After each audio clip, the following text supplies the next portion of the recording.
The specification of energy for this is we have one single panel, 150 watt panel. We have one single battery. That's what you can see in the picture over there. And we have LED based lightings, about 30 lamps distributed across the building.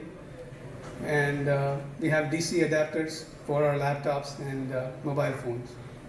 You know, one of the things that happens in the computer is you take, what it essentially does is it converts AC into DC. A computer adapter does that.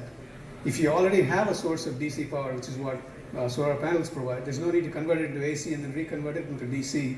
So we directly hook it up to the DC systems and save a lot of conversion loss. The other energy that's used at Navadarshana is cooking energy, and we have about 15 cows, and we get more than enough of cow dung, so we get about 10-20 kgs of dung every day, and we use that to generate gobar gas, and 75% of our needs for cooking, and we have a community kitchen. Individual homes don't have kitchens, we have a community kitchen. So most of that need is met by the gobar gas plant. And the slurry that comes out obviously gets into the composting systems and all of that. We also use solar. We have a small window. This is close to Bangalore, and the weather conditions are such that between January through April is when we have a lot of sunny days, and we absolutely can use the solar oven, and we do. And it's amazing what you can do with a solar oven. And this sort of spike in the energy requirement cannot be met with just what we have, so we do use LPG as a backup. So what we can do, I think the speakers before have a better idea about what's appropriate in an urban setting, but just being a resident or former resident of Chennai, it seems like it would be a great place for solar PV systems, a great place for solar cooking. Definitely can reduce energy footprint on both those fronts. The next aspect I'm going to talk about is buildings. So when we built the dwellings here, there was a lot of focus on how much material goes into the construction of these homes. And also try to use local material and try to use human labor as opposed to large machinery that come into a bunch of things. So I'll just the construction is done using compressed mud blocks.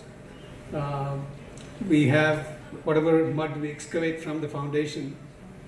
We use that through a process that essentially involves 95% the soil and then 3% of cement mixture and a 2% lime, and make those bricks, which are basically sun baked. So you water them. You can see that stack of bricks there.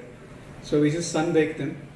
And the important thing here is red bricks, which is what is used in conventional buildings, is one of the worst things because it is prime topsoil. You know, it's probably the most important layer of soil for agriculture, and that's what gets scooped out of everywhere to make bricks and gets burnt and transformed into something that can never be recovered.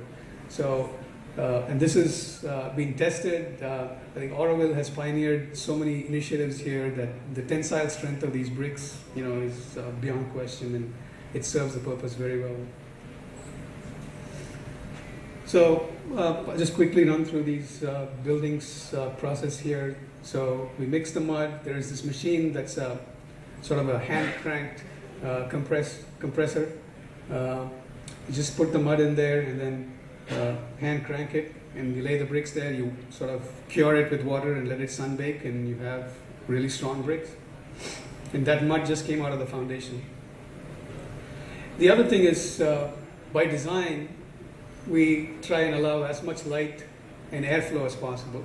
The Navadarshana buildings, partly because of its location, we don't have any fans, and you know, I've not felt the need for any fans.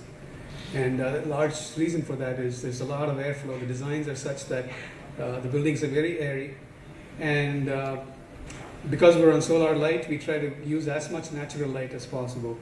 So as you can see, that roof there has got a lot of skylight that brings in a lot of light, and the need to turn on the light is not until, you know, after 8 o'clock in the evening or so. The other thing that we've done is, and again, none of these were invented at Navadarshanam. We just stood on the shoulders of other giants that have figured these things out. This is a Laurie Baker design where basically how do you reduce the material footprint in roofs? And so there are various designs that are available. You have a series of sort of hollow tiles. What this does is it gives you a flat roof structure while reducing the amount of steel that goes in. Compared to an RCC roof, this is 1/4 the amount of material and steel and cement that goes into this. The one on the other side is called a jack arch. Again, there is just no steel in that. It's using an arch structure to support a lot of weight. So that's buildings. The next is water. And again, the focus was how can we leave Navadarshanam to the next generation of residents at Navadarshanam without negatively changing it, right? That's sustainability. We are living there now. When the next generation of folks live at Navadarshanam, if we leave them with exhausted water supply, if we've tapped into every last bit of groundwater, that's not sustainable. So unfortunately, we're not ideally placed here. We do use bore wells, and some of them are deep bores that are contained aquifers that don't necessarily replenish when it rains.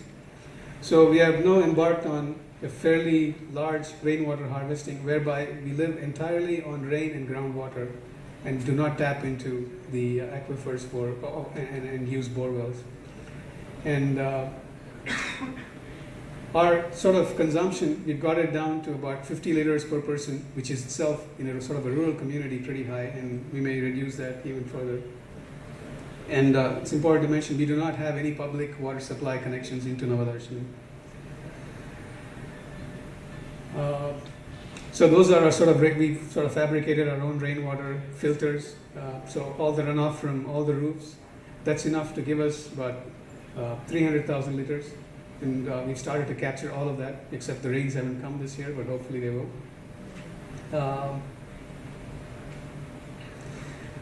So this is an example of each building. We're trying to make it self-sufficient in water. So the runoff from the roof goes into, in this example, we use the foundation area to have a storage tank so that we don't have to fill it up. Might as well make it a storage tank.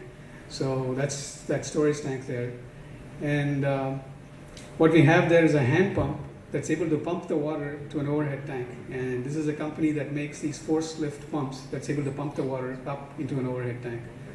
And so this is an entirely self-sufficient home where we have a 1,000-liter overhead tank, we have a 20,000-liter sump, and it's entirely rainwater that gets captured and manually pumped up. So if you pump water for 15 minutes, that fills up this tank, and you're good for a week. So what can you do? I would say, audit your water usage. Figure out where most of the water is getting used.